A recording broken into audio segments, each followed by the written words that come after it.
গত 16 বছর মানুষ ভোট দিতে পারেনি।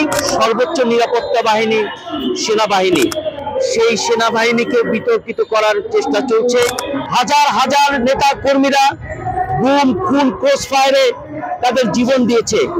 আজকে আমি স্পষ্ট ভাষায় বলতে চাই যে আমরা যে শহীদ আবু সাইদ মুগ্ধের রক্তের উপরে দাঁড়িয়ে সেদিন যে শপথ নিয়েছিলাম, আমরা এমন একটি সময় এইবার স্বাধীনতা দিবস পালন করছি যে সময় স্বাধীনতাই হুমকির মধ্যে পড়ে গেছে।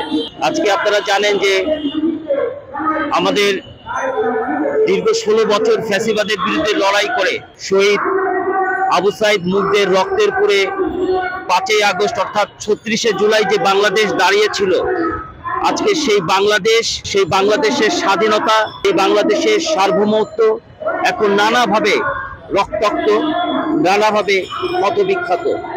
আমরা ইতিমধ্যে আপনারা দেখতে পাচ্ছেন যে আমাদের রাষ্ট্রের সর্বোচ্চ নিরাপত্তা বাহিনী সেনাবাহিনী, সেই সেনাবাহিনীকে বিতর্কিত করার চেষ্টা চলছে।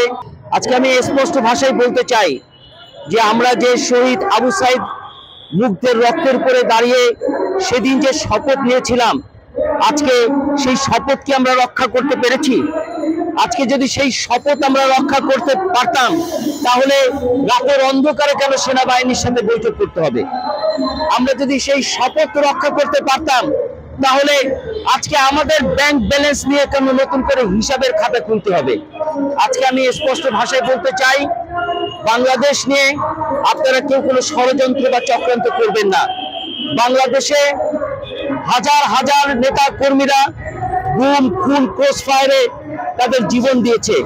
ফ্যাসিবাদকে তাড়ানোর জন্য গত 16 বছর ইলিয়াস আলী, চৌধুরী আলম, সাজুদুল ইসলাম সুমনরা সহ অজস্র মানুষ গুমের শিকার হয়েছে।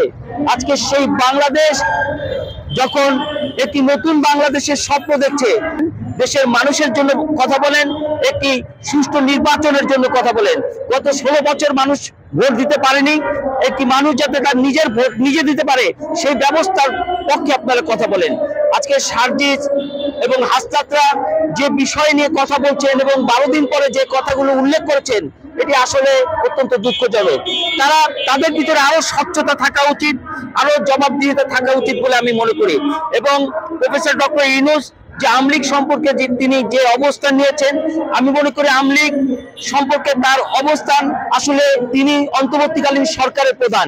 এটি যখন নির্বাচিত সরকার আসবেন, দেশের মানুষ যখন যাকে ভোটে নির্বাচিত করবেন, তখন বাংলাদেশের সকলে ঐক্যমতের ভিত্তিতেই এটি ফয়সালা হবে।